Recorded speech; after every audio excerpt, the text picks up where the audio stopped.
Di zaman dahulu, proses itu dilakukan di EAF untuk melakukan proses pembuatan stainless steel. Ini belum ada AOD. AOD itu baru muncul di sini nih. Ini AOD ini. Di sini baru muncul AOD. Oke. Kemudian AOD-nya baru muncul, VOD-nya baru muncul di sini. Ini VOD-nya. Sebelumnya tidak ada AOD, tidak ada VOD. Jadi orang membuat baja tahan karat di EAF. Bisa dilakukan? Bisa. Jadi tanpa menggunakan argon, tanpa menggunakan vakum, tapi syaratnya temperaturnya tinggi. Di sini temperaturnya harus tinggi. Ya, temperaturnya bisa sampai 1900 derajat Celcius. Di sini.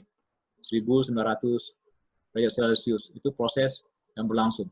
Refaktorinya juga akan cepat rusak di situ. Nah, di saat awal belum ada oksigen, malah sulit sekali membuat baja tahan karat ini. Belum ada oksigen, artinya dengan menggunakan udara ya. Anda lihat di sini, ini batasnya, kira-kira di sini batasnya. Sebelah kiri di sini, proses oksidasi itu dengan menggunakan iron ore. Ini sebelah kiri iron ore. Sebelah kanan, ini baru oksigen didapatkan, ya mungkin di tengah-tengah di situ ya. Oksigen didapatkan, baru orang membuat baja tahan karat dengan mengembuskan oksigen. Sebelumnya tanpa oksigen. Dengan udara juga takut macam-macam gitu ya. Dan ada nitrogen, biasanya reaksinya juga tidak eksotermik, karena ada nitrogen di situ. Begitu ada oksigen, reaksinya bisa eksotermik. Setelah itu, baru ini disebut dengan one step process, artinya satu equipment. Equipment hanya EAF atau Siemens-Martin Furnace yang tadi ya, Siemens-Martin Furnace atau EAF, tapi yang paling digunakan adalah EAF. Kemudian setelah itu baru muncul teknologi yang disebut dengan two or more step process. Jadi two or more step process ini maksudnya EAF, kemudian ditambah dengan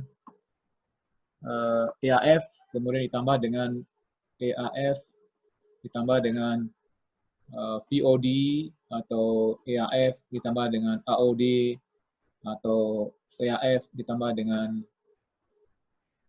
AOD tambah dengan VOD. Ini disebut dengan more step process. Atau ini simplex, ini duplex, ini duplex, ini orang mengatakan karena membutuhkan dua alat, duplex, sama juga duplex.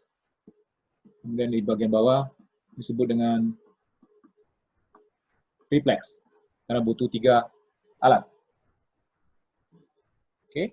Kapan orang bisa membuat oksigen? Bukan membuat oksigen, artinya memisahkan oksigen. Sejak tahun 1930-an. Di situ ada orang yang namanya Linde. Linde ini sampai hari ini juga terkenal dengan salah satu supplier dari gas. Di Indonesia juga ada Linde, yang kalau tidak salah yang supply gas sekarang ke PT Gresik, PT Smelting di Gresik juga Linde. Linde ini Jerman scientist, dia orang yang pertama bisa memisahkan udara. Udara itu dipisahkan menjadi nitrogen, oksigen, argon. Ya, itu dia yang pertama melakukannya. Kemudian dia juga mendapatkan hadiah Nobel ini tahun 1913. Ya, ini orangnya, ini pada saat dia umurnya berapa ini? Udah tua ya. Udah tua ini. Dia mati tidak jauh ini. 1934 ya. Artinya konsepnya dia udah buat, udah proven. Setelah itu dikembangkan lebih lanjut, dia mendirikan perusahaan Linde PLC yang sampai hari ini masih ada. Linde ini menyuplai oksigen, nitrogen, kemudian argon, termasuk gas-gas yang jarang lainnya gitu ya, helium apa yang lain, ini helium dan gas-gas yang mulia lainnya. Ini yang dia suplai. Jadi ini orang pertama yang bisa memisahkan udara menjadi oksigen dan nitrogen. Setelah itu baru berkembang proses ini, dan juga setelah itu baru berkembang di sini, kalau misalnya Anda ingat BOF ya, BOF yang tadi kita bicarakan, sebelumnya namanya Thomas proses atau Bessemer proses, tapi setelah itu di sini berkembang menjadi BOF. BOF ini tidak lain atau LD converter.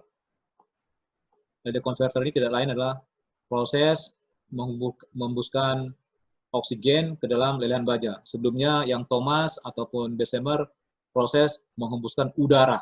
Jadi bedanya Thomas dengan LD converter tidak lain ada di oksigen ini.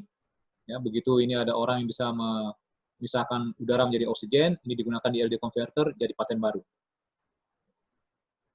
Ini yang sebelumnya sudah dijelaskan. Jadi proses yang pertama adalah dengan menggunakan EAF. Jadi prosesnya disebut dengan one step proses ini. Ya, itu bisa dilakukan, bisa prior. Jadi sebelum tahun 1940-an, stainless steel itu dibuat di EAF dengan melebur scrap karbon, baja karbon, biji besi. Biji besi ini sebagai oksidatornya ya. Ini sumber oksigennya. Kemudian burn lime, ini untuk mengatur slag-nya. Kemudian setelah itu slag-nya dibuang, ditambahkan lagi ferrosilikon. Kemudian tambahkan fluorspar. Ini sepertinya ada yang kurang ini di sini. Sepertinya yang kurang di sini ya. Kayaknya sih harus tambahkan ferrokromium di sini, di literatur ini nggak ada, nggak ditulis. Tambahkan ferrokromium. Nah, kemudian tambahkan fluorspar untuk mengatur slag. Kemudian temperaturnya dinaikkan. Setelah itu ditambahkan ini, low carbon ferrokromium. Jadi yang digunakan masih low carbon. Low carbon ini tentu saja lebih mahal dibandingkan dengan high carbon. Untuk mendapatkan kadar kromium, setelah itu ya, kadar karbonnya biasanya mentok di 0,08%. Sulit untuk kurang dari 0,08%. Ini sebelum ada oksigen. Oksigennya belum ada di situ. Masih udara kalau misalnya dihembuskan atau tambahkan biji besi.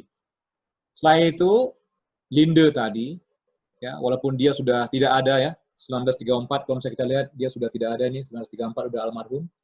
Tetapi dia mendirikan perusahaan, Linde PLC ini. Linde PLC ini yang menjual gas-gas ke perusahaan-perusahaan baja atau perusahaan-perusahaan lain yang membutuhkan. Nah, bisa digunakan setelah tahun 1940-an, ya, oksigen ini diperkenalkan di industri besi, baja. Ya, sebelumnya mungkin lebih banyak ke industri yang lain, menggunakan tetap arc furnace. Nah, di sini bisa menggunakan high carbon ferrochrome, karena bisa dihembuskan oksigen. Setelah itu tambahkan nikel di sini, tambahkan dan lain-lain. Kemudian temperaturnya ini tadi.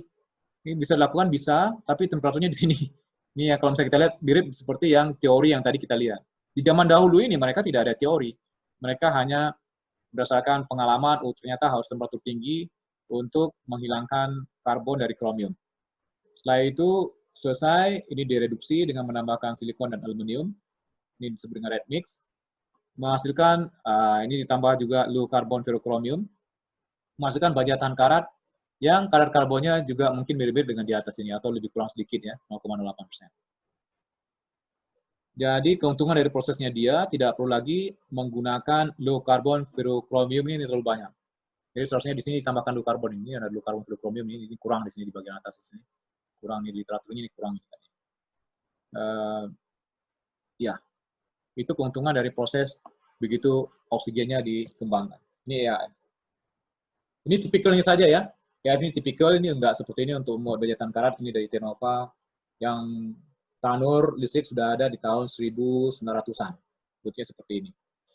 Jadi dengan menaikkan temperatur, ya, yang warna ini tadi di 11.850 derajat Celcius, kita bisa menghasilkan atau menghilangkan karbon dari baja sehingga kromiumnya tidak banyak yang teroksidasi.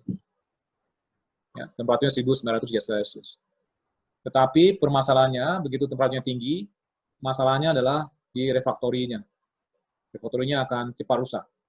Jadi tanurnya jangan hanya beroperasi seminggu 2 kali mungkin. Atau sebulan cuma 4 kali, setelah itu lebih banyak reparasi dari refraktorinya. Itu di zaman dahulu.